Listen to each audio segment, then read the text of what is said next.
Morning.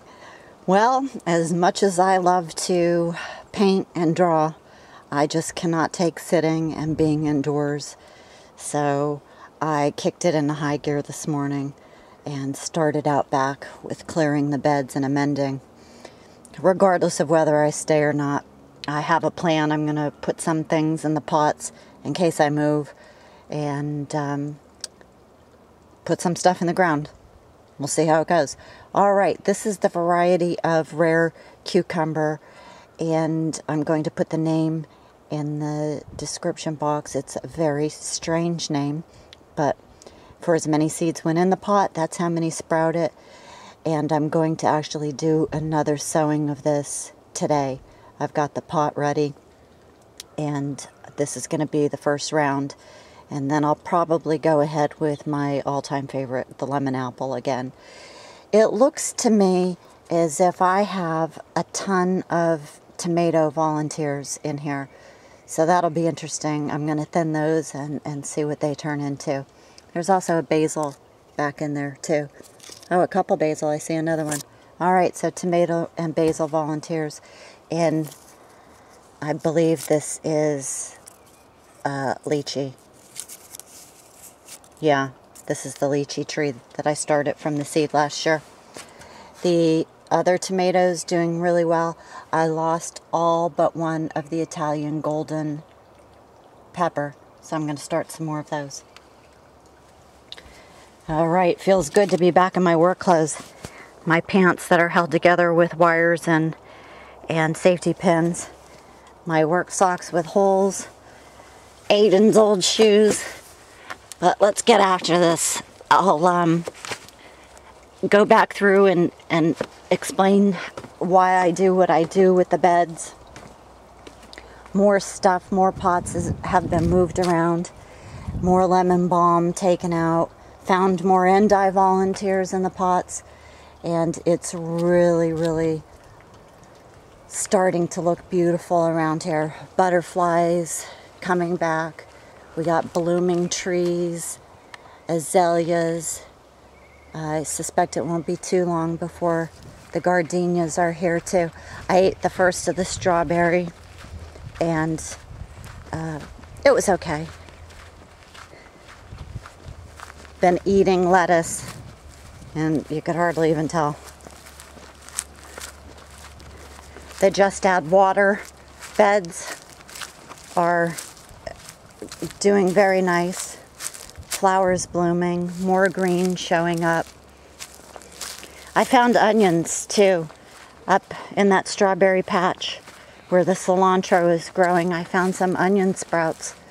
So I don't even remember what I put there last year, but they didn't do good in that spot. But with the winter weather, they must have taken off. All right.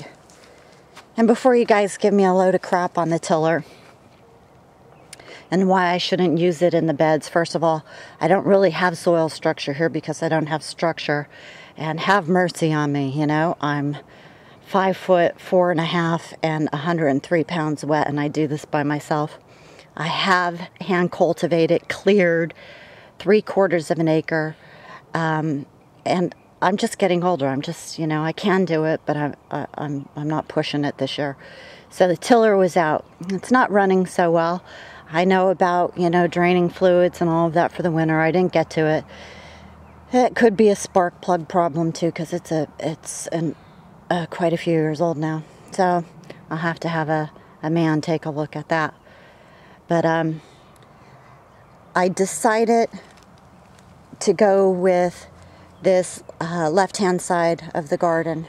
See, over here is still pretty wild. I'm not going to do this for another couple weeks. It doesn't get a lot of sun in the morning. So this left-hand side of the garden is where I'm going to start.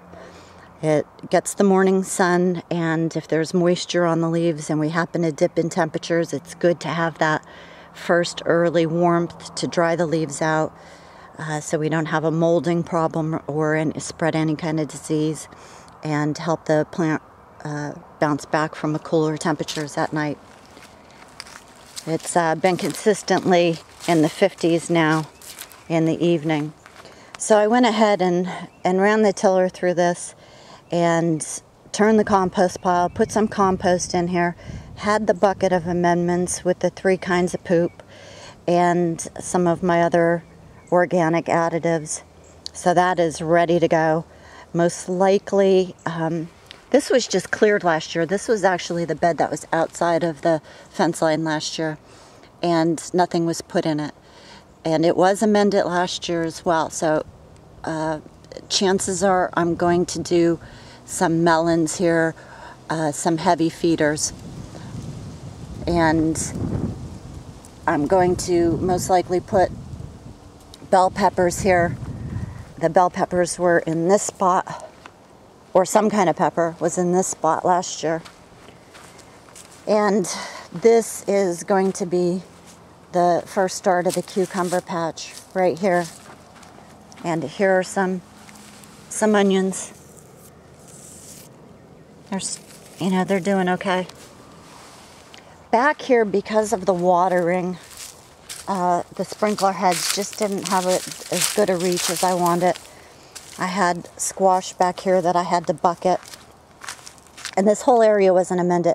Just in these little divots, I, shoveled it out and put the rich soil in there. So I'm going to try to find something probably like an amaranth that's a little bit more drought resistant to put in this area. And same thing back here. I had some amaranth that did okay in this back corner, but anything that was up here, it was more of a cool crop, and it was just an experiment. I had put Swiss chard and kohlrabi back here, and it didn't do anything. So I'm thinking this year, because of the water situation and how intense the sun is almost all day in this area, I'm probably going to go with the Shallu. And I haven't grown that in a number of years. And for those of you who aren't familiar, it's an Egyptian wheat, and it's extremely drought tolerant. So I think that's my pick for here. And this is going to take a little bit of work because I'm going to have to go through this by hand, and most of it by hand. Get the leaf litter up and be careful to go around my endive and a couple of arugula specimens that I want here.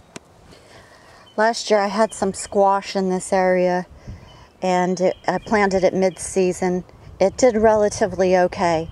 Same thing, I didn't have the resources to amend this whole entire space.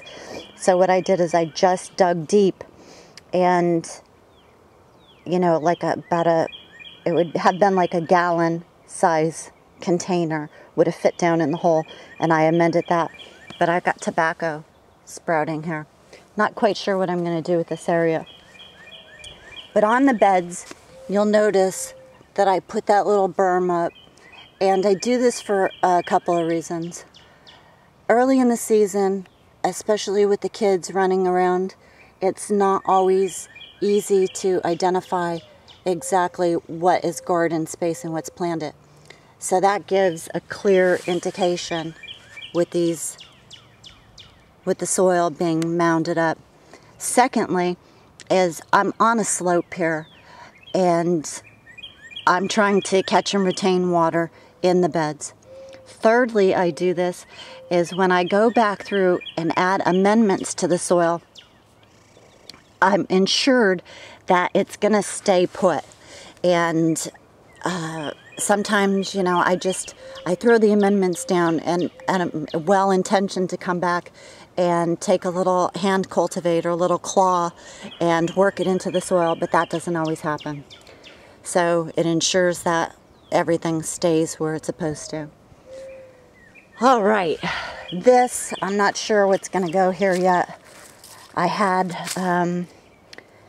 tomatoes in this area last year, and I actually think I'm going to clear along that fence line.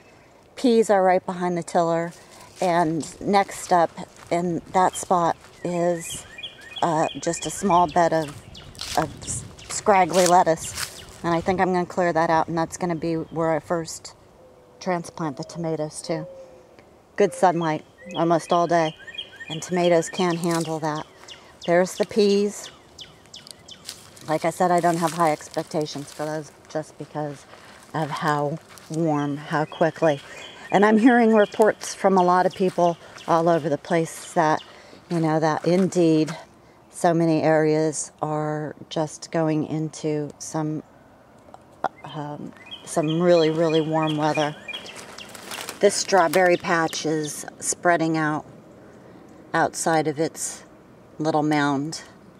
So that'll be a decision of whether I'm just going to scoop those guys up and put them someplace else and try to contain this into a relatively small area, or if I'm going to clear into the walkways and just let them go and do what they want. Chances are I'll scoop them out. It's a lot easier, and I like having my walkways defined. All right, well, that's pretty much it. I'm going to get some more stuff into pots. Things are taking off. Got some nice growth on the wild blackberries. The domestic blackberries that are out in the back of the house are doing really nicely. I lost a couple of them due to weed whacking and lawn mowing when Michael had no idea. And he did that with my passion flowers, my transplanted passion flowers. He just goes nuts once that weed whacker's fired up and just starts chopping everything down. I have to be really careful and mark it clearly so he could identify what a edible is and what a weed is. Even though now we know that most of these weeds are very helpful. Okay, I'm going to set this camera down. The baby's feeding itself for the most part and is weaning itself off of the milk, which is really great to see.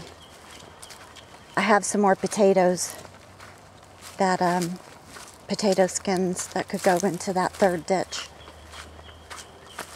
even though now it's not clearly defined. I'll give you an update when things start sprouting and I start transplanting. Have a good one. Arrivederci.